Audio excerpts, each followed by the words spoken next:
শুধুমাত্র 3টি question 3 question থেকে আমি শুধুমাত্র তোমাদের 3টি বড় কোশ্চেন দেব, যেগুলো এবার এইচএস 2026 এর জন্য মোস্ট ইম্পর্টেন্ট। আর কোন কোশ্চেনটি এবার একদমই আসবে না সেটিও আমি তোমাদেরকে বলে দেব। হ্যালো গাইস, আমি তোমাদের SBR স্যার নিয়ে এসেছি 3 কোশ্চেন্সের সাজেশনস, যেগুলোতে আজকের এই ভিডিওতে শুধুমাত্র এই ভিডিওটি দেখে 40-এ 10 মার্কস তুমি সাজেশনে কমন পেয়ে যাবে। হ্যাঁ, এই ভিডিওটি পুরোপুরি তোমাদের কাছে চ্যালেঞ্জের মতো রইল। যারা এই ভিডিওটি পুরোপুরি দেখবে, বুঝবে ব্যাপারটিকে, তাদের যদি 40-এ 10 মার্কস শুধু এই ভিডিও থেকেই কমন না আসে, তাহলে তোমরা কমেন্ট করে যেও পরীক্ষার পরে। চলো তাহলে আমরা প্রথমেই বুঝে নিই 3 কোশ্চেন্স যে রয়েছে গল্পটি। এবার আমাদের down the rabbit hole, Alice down the rabbit hole এবং 3 কোশ্চেন, সেখান থেকে আমাদেরকে 4টি ছোট কোশ্চেন দেওয়া হবে। তার মধ্যে 2টি থাকবে ডাউন দ্য র্যাবিট হোল থেকে 2টি, আর 3 কোশ্চেন্স থেকে 2টি থাকবে। আমরা যদি এই ভিডিওটি দেখি, পুরোপুরি আমরা কমন পেয়ে যাব। তারপরে বড় কোশ্চেন থাকবে একটি Alice down the rabbit hole থেকে, একটি থাকবে 3 কোশ্চেন্স থেকে। 3 কোশ্চেন্স থেকে তুমি এখান থেকে বড় কোশ্চেন 100% কমন পাবে। পরীক্ষার জন্য এবার তাহলে তুমি প্রস্তুত হয়ে যাও, কারণ এবার তুমি পুরোপুরি কমন পেতে চলেছ। আচ্ছা, শুরু করি আমাদের সেই কোশ্চেন্সগুলি। প্রথমেই দেখে নাও, আমি তোমাদের জন্য সাজিয়ে দিয়েছি যে 2016, হ্যাঁ 3 কোশ্চেন আমাদের সিলেবাসে আগের থেকে রয়েছে, এইচএসএস সিলেবাসে আগের থেকে রয়েছে। তো 2016-তে এই কোশ্চেন এসেছিল, 2018-তে এসেছিল, 2020-তে এসেছিল, 2023-এ এসেছিল, 4 বার এসেছিল। এই কোশ্চেনটি একা 4 বার এসেছিল। দেখো কোশ্চেনটি কি, যে 3 কোশ্চেনে কোন কোন কোশ্চেনের কথা বলা হয়েছে যেটা জারের বা রাজার মনে এসেছিল, তিনি কেন এই কোশ্চেনের অ্যান্সারগুলি চাইতেন, ঠিক আছে। তারপরে তিনি যখন ডিসস্যাটিসফাইড হলেন, মানে কারো কাছ থেকে এগুলোর অ্যান্সার পেলেন না, তখন তিনি কি করলেন, ঠিক আছে। তারপর তিনি কোথায় গেলেন তার প্রশ্নের উত্তরের জন্য, তিনি কার সঙ্গে দেখা করলেন, তারপরে যার সঙ্গে দেখা করলেন তিনি কেন ফেমাস ছিলেন। তিনি তো হারমিটের সঙ্গে দেখা করলেন, সন্ন্যাসীর সঙ্গে, তিনি কেন ফেমাস ছিলেন। Why was he dissatisfied?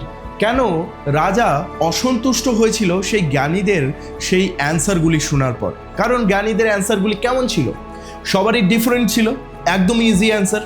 রাজা ডিসঅ্যাপয়েন্ট হয়েছিল কারণ সেই জ্ঞানী লার্নেড ম্যানগুলোর অ্যান্সারটা ছিল পুরোপুরি ডিফারেন্ট, তার জন্য তিনি কারো সঙ্গে সম্মতি দিতে পারেননি। তাহলে এটি হয়ে গেল সব থেকে ইম্পর্টেন্ট একটি কোশ্চেন, যেটা 4 বার এসেছে, মানে 2026-এর জন্য অনেক অনেক অনেক বেশি ইম্পর্টেন্ট। চলো এরপরে আমরা নেক্সট কোশ্চেনটি দেখে নিই। বাপরে, এটাও 3 নাম্বার, মানে 3 বার রিপিট করেছে। আচ্ছা, কবে কবে করেছে? 2017, 19 এবং 22। একটু এটাকে আমরা জুম করে দেখে নিই। 2017, 19, 22। আচ্ছা, কোশ্চেনগুলি কি? বিয়ার্ডেড ম্যানটা কি করে এনিমি হয়ে গেল জারের, ঠিক আছে। বিয়ার্ডেড ম্যানটা কি করে জারের মানে রাজার এনিমি হয়ে গেল। সেই মানুষটা কি শপথ নিয়েছিল, সেই দাড়িওয়ালা মানুষটা কি শপথ নিয়েছিল? রাজাকে মারার শপথ নিয়েছিল। কেন? কারণ রাজা সেই দাড়িওয়ালা মানুষটার দাদাকে হত্যা করেছিল এবং তার জমি কেড়ে নিয়েছিল। তারপর how was the wounded man, মানে এই যে দাড়িওয়ালা মানুষটা যখন ক্ষতবিক্ষত হয়ে গেল, তার যখন আঘাত লাগলো, তখন রাজা এবং সেই সন্ন্যাসী মিলে কি করে তার চিকিৎসা করলো। Why did he ask forgiveness, কেন সে জারের কাছে মাফি চেয়ে নিল। জারের কাছে লাস্টে সেই বিয়ার্ডেড ম্যানটা কেন মাফি চেয়ে নিল। তারপরে এক্সট্রা আরেকটি কোশ্চেন আমি এখানে অ্যাড করেছি, যেহেতু এটা 2000 লাস্টে, অর্থাৎ কবে ছিল? 2022-এ এটা ছিল আই থিঙ্ক, যে what did he promise him, promise কি করলো সেই মানুষটা, বিয়ার্ডেড ম্যানটা যখন বেঁচে উঠলো, তখন রাজাকে প্রমিস করলো যে রাজা মহাশয়, আমি আপনার চিরজীবন আপনার দাস হয়ে বাঁচবো এবং আমার পুত্র এদেরও বলবো যাতে আপনাকে সম্মান করে এবং আপনার যাতে কোনো ক্ষতি না করে। তারপর জার যখন সেই মানুষটিকে একটি বন্ধু হিসেবে ফিরে পেল, মানে তার শত্রুকে বন্ধুতে রূপান্তরিত করতে পারলো, সে কেমন ফিল করলো? জার খুবই ভালো ফিল করলো এবং সে অজান্তে একটা শত্রুকে মিত্রতে পরিণত করেছে, এতে খুশি হলো। এবং জার বলল সেই মানুষটির জন্য সে একবারে রাজমহল থেকে চিকিৎসক পাঠাবে এবং তার সেবা যত্নের জন্য কয়েকজনকে পাঠাবে এবং তার জমিও ফিরিয়ে দেবে, এটা বলেছিল, তাই না? তাহলে এটা হচ্ছে সেকেন্ড মোস্ট ইম্পর্টেন্ট তোমাদের HS 2026-এর জন্য। ঠিক আছে, নেক্সট আমি আশা করছি তোমাদেরকে আমি খুবই ডিটেলে এটা বোঝাতে পারছি। নেক্সট তোমরা দেখছো এই যে 2024-এ এসেছে, কি এসেছে যে হেয়ার কামস সামওয়ান রানিং, দেখো কেউ একজন দৌড়ে আসছে। এটা কে বলেছিল? এটা বলেছিল হারমিট। কাকে বলেছিল? রাজাকে বলেছিল যে দেখুন কেউ একজন দৌড়ে আসছে। কে দৌড়ে আসলো? সেই বিয়ার্ডেড ম্যানটা, সেই দাড়িওয়ালা মানুষটা, কারণ সে আঘাত পেয়েছিল। What was the condition? Who came running? তার পেটে একটা বড় ক্ষত ছিল, সেই দাড়িওয়ালা মানুষটার পেটে ক্ষত ছিল। যারা যারা এই কাহিনীটি এখনও দেখোনি, ডেসক্রিপশনে আমি দিয়ে দিচ্ছি অ্যানিমেটেড সেই স্টোরিটির লিঙ্ক, মানে আমি পুরোপুরি অ্যানিমেশনে বুঝিয়েছি, সেটা অবশ্যই দেখে নিও। অথবা তুমি আমার অ্যাপের মধ্যে কমিক বুকও পড়তে পারবে যদি দ্য লেজেন্ডস ব্যাচটি নাও। তারপর এখানে রয়েছে সেই পার্সনটির কী করে কেয়ার করা হলো, ওই একই কোশ্চেন, ওই পার্সনটির কী করে নার্সিং করা হলো, যেটা এর আগের কোশ্চেনে আমরা পড়লাম একটু আগেই, যে কী করে সেই উন্ডেড ম্যানটার রিভাইভ করা হলো এবং নার্স করা হলো, তাই না? তো 2024-এও প্রায় দেখতে গেলে একই কোশ্চেন এসেছে, শুধু একটু ঘুরিয়ে ধরেছে যে এটা কে বলেছিল, কে দৌড়ে আসলো, তার অবস্থা কেমন ছিল, এরকম। ঠিক আছে, এই যে 2025 অর্থাৎ তোমাদের আগের বছরে যারা দিয়েছে, 2025 মানে তোমার আগের বছরে যারা দিয়েছে তাদের জন্য এটা হচ্ছে মানে ইম্পর্টেন্ট ছিল, তো তোমাদের জন্য একেবারেই কাটা। কারণ একটা কোশ্চিন পরপর দুবার রিপিট করে না, সাধারণত পরপর দুবার রিপিট করে না, আর করলেও কোনো টেনশন নেই, কারণ একই কোশ্চিন রিপিট করছে। দেখো ফার্স্ট কোশ্চিনটা কী ছিল জারের, আমরা 1 নম্বর কোশ্চিনেই দেখলাম যে জারের 3টা কোশ্চিন কী ছিল। তো ফার্স্ট কোশ্চিন বলতে কী অসুবিধা, ফার্স্ট কোশ্চিন কী ছিল তোমরা কমেন্টে অবশ্যই জানাবে।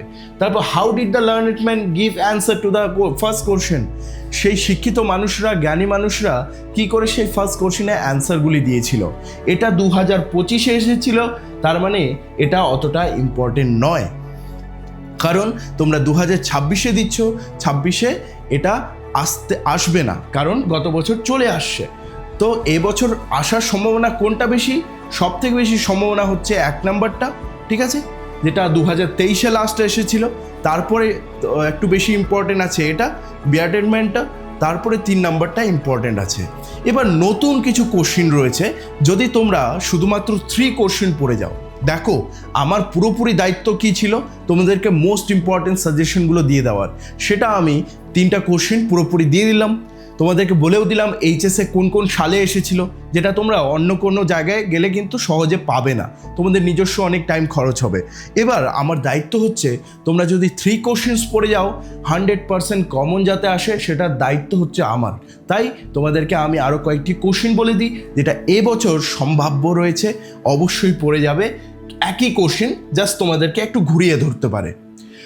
এই যে আপনাকে আপনার অ্যান্সার দিয়ে দেওয়া হয়েছে, এটা হারমিট বলেছিল রাজাকে। কখন বলেছিল? যখন রাজা সেই মানুষটি নার্সিং করে ঘুমিয়ে পড়েছিল, সকালে উঠে তারপর আবার জিজ্ঞেস করতে গেল হারমিটকে, আমার অ্যান্সারগুলো দিন, নাহলে আমি গেলাম রাজমহলে। তখনই এটা অ্যান্সার দিয়েছিল যে আপনাকে তো অ্যান্সার দিয়ে দিয়েছি, কী অ্যান্সার কীভাবে দিয়েছিল এগুলো তোমাকে পড়তে হবে। যে কোনো তুমি নোট বইয়ে এগুলো পেয়ে যাবে, এই কোশ্চেনটির অ্যান্সার পেয়ে যাবে, খুবই ফেমাস একটা কোশ্চেন রয়েছে। তারপর what happened when the bearded man tried to kill the tsar, এটা কিন্তু 2 নাম্বারের কোশ্চেন। এটা আমি কি বললাম, এই ভিডিওর মধ্যে পুরোপুরি তুমি 6 নাম্বারের কোশ্চেন বা 5 নাম্বার বা 2 নাম্বারের কোশ্চেন পুরোপুরি কমন পাইয়ে দেবো। তো আমার দায়িত্ব হচ্ছে এখানে শর্ট কোশ্চেনটাও মেনশন করে দেওয়া, যে বিয়ার্ডেড ম্যানটা যখন রাজাকে হত্যা করার জন্য চেষ্টা করলো তখন কি হলো তোমরা জানো, যে যখন বিয়ার্ডেড ম্যানটা ঝোপ থেকে বেরিয়ে আসলো, রাজার সৈন্যরা দেখে নিল এবং তাকে আক্রমণ করলো। What was the hermit doing? দেখো আমি শর্ট কোশ্চেনগুলো বলে দিচ্ছি, এটা আসতে পারে যে হারমিট কি করছিল যখন রাজা তার কাছে গেল, আর জার মানে রাজা তাকে কি করে হেল্প করলো। ঠিক আছে, রাজা তাকে কি করে হেল্প করলো, এটা বড় কোশ্চিনও আসতে পারে। বড় কোশ্চিন যদি আসে তাহলে এভাবে আসবে 1+1+4, বা যদি ছোট কোশ্চিন আসে তাহলে তো 2 মার্কসের আসবে। How the questions of the tsar were answered by the hermit. রাজার যে প্রশ্নগুলো সেগুলো অ্যান্সার হারমিট কিভাবে দিল? স্যার এটা তো একটু আগেই পড়লাম। কোথায়? এই যে you have already been answered. এই যে ওয়েন ডিড না sorry how was the person spoken already answered. কী করে অ্যান্সার দেওয়া হলো তাকে? এটাতে 3 মার্কসের ছিল, ওখানে গিয়ে 4 মার্কস হয়ে গেল। একই অ্যান্সার স্যার, তাহলে আমাদেরকে একবার পড়তে হচ্ছে শুধুমাত্র। দেখলে? আর যদি তোমাদের এবারের কোশ্চিন খুবই টাফ হয়, মানে একদম সিলেবাসের বাইরে, যেটা আসার সম্ভাবনাই না, কারণ তোমাদের নিয়ে বোর্ড অনেক খেলা করেছে, তো আমি এবার তোমাদেরকে রিস্কে ফেলতে চাই না।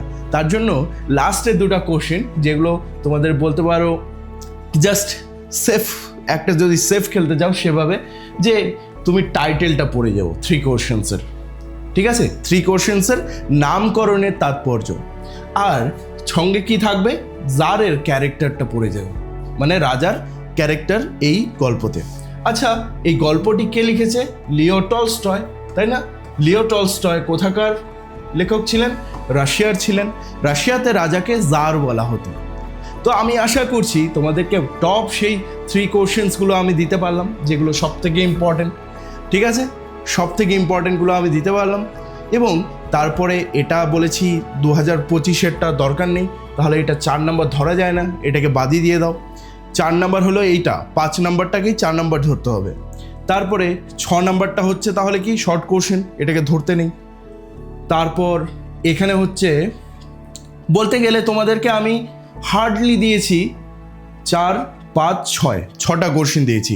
4টা হচ্ছে মোস্ট ইম্পর্ট্যান্ট এবং বাকি 2টা লাস্টের হচ্ছে কম ইম্পর্ট্যান্ট, আর বাকি মাঝখানে যে এগুলো রয়েছে এগুলো শর্ট কোশ্চেন, তাই এগুলোকে ধরলাম না।